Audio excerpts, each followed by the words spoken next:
बिस्मिल्लाहिर्रहमानिर्रहीम अस्सलामु अलैकुम अल्लाहुम्मा सल्लि अला मुहम्मद सल्लल्लाहु तआला अलैहि वसल्लम। यकीनन ये तकरीर सुनने के बाद मेरे तो रोंगटे खड़े हो गए और मैं ये सोचने पर मजबूर हुआ कि क्या आज ये वही पाकिस्तान है जिसका ख्वाब, जिसके लिए कुर्बानी, जिसके लिए तगोदो, जिसके लिए सब कुछ दाव पर लगा दिया कायद आज़म मोहम्मद अली जिन्ना और उस वक्त के मुसलमानों ने।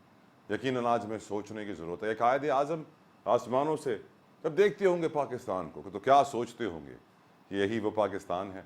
क्या मैंने कोई गलती कर दी जिसकी वजह से पाकिस्तान वो पाकिस्तान ना बन सका? और कमाल बात तो देखिए कि कायद आज़म मोहम्मद अली जिन्ना चाहे कितने ही लिबरल और सेकुलर इंसान थे, उन्होंने हमेशा इस्लाम को प्रमोट किया, दीन की बात की और वाज़ेह समझा दिया हमें कि if we take our inspiration and guidance from the holy Quran, the final victory, I once again say, will be ours. Sadly, हमने कुरान पाक से गाइडेंस और इंस्पिरेशन लेना छोड़ दी। हाँ, हम उसकी तिलावत करते हैं, किरत करते हैं, समझते बिल्कुल भी नहीं है, अमल तो करना बहुत दूर की बात है। और दूसरी चीज़ जो कायद आज़म की तकरीर मैंने आपको सुनाई, उसमें बड़ी इंपॉर्टेंट बात थी कि मौत के लिए हमेशा तैयार रहना, कुर्बानियों के लिए हमेशा तैयार रहना। Do not be afraid of death. Our religion teaches us to be always prepared for death. शहादत का जिक्र कर रहे हैं वो, बट सैडली आज कितने लोग कुर्बानी के लिए तैयार हैं? आज पाकिस्तान में कितने लोग अपने आप को आज़ाद समझते हैं?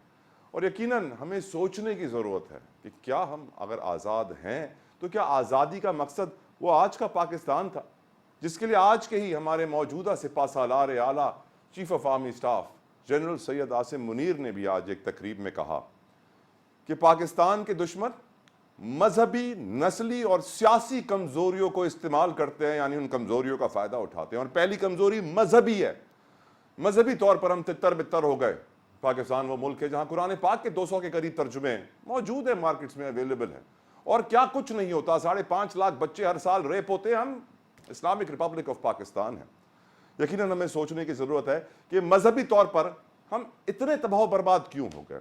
नस्ली तौर पर हमारे अंदर इतनी तफरीक क्यों आ गई? हम पाकिस्तानी क्यों नहीं बने? हम सिंधी, पंजाबी, बलोच, पठान क्यों बन गए? क्या वजह थी कि इतना तासुब हमारे अंदर आ गया? क्या हमें अपने मुल्क से प्यार नहीं था? क्या हमें अपने प्यारे पाकिस्तानियों से प्यार नहीं था? हमें इस प्यारी जमीन से प्यार नहीं था? या हमें उन कुर्बानियों का एहसास नहीं था जो हमारे बड़ों ने दी थी आज के इस पाकिस्तान के लिए? और सियासी तौर पर तो हम मुकम्मल तौर पर कमजोर हैं।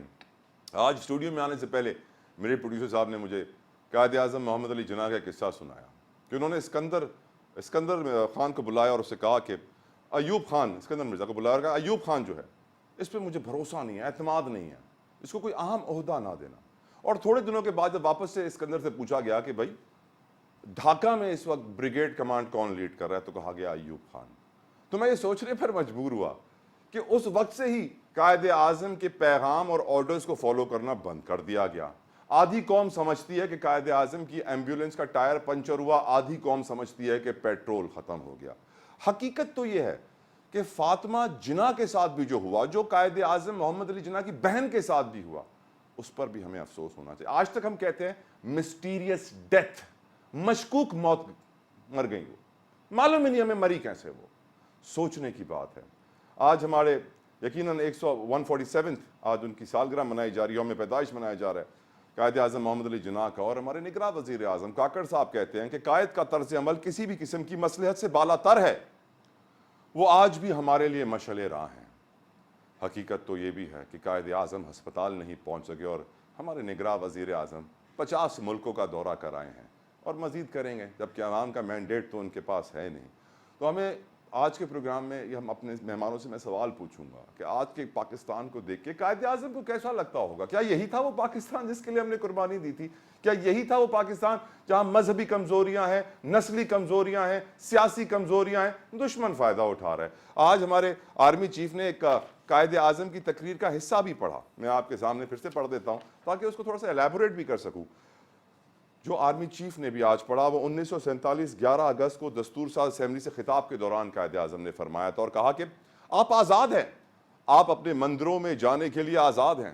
कायद ने फरमाया आप इस रियासत पाकिस्तान में अपनी मसाजिद या किसी दूसरी इबादत गाह में जाने के लिए आज़ाद हैं। यकीनन हम आज़ाद हैं, पर क्या खुशी के साथ आज़ाद हैं या गम के साथ आज़ाद हैं? किसी दबाव के साथ आज़ाद हैं या खुद मुख्तार होकर आज़ाद हैं? इस आज़ाद के माने क्या हैं, ये आज मैं अपने मेहमानों से पूछूंगा। और यकीनन आज बड़े अहम मेहमानी मेरे साथ मौजूद हैं, उनसे सियासी गुफ्तगू भी होगी और कायदे तहरीक के, कायदे अवाम के, हमारे मुल्क के बाबा कौम के जो पैगाम था कायदे आज़म मोहम्मद अली जिन्ना का, उसके ऊपर तफसीलन में नज़र डालना चाहता हूँ कि क्या यही था वो पाकिस्तान जो कायदे आज़म ने बनाया था। सियासी गुफ्तगू भी होती रहेगी, ब्रेक लेते हैं, फिर मेहमानों को तारुफ कराऊंगा।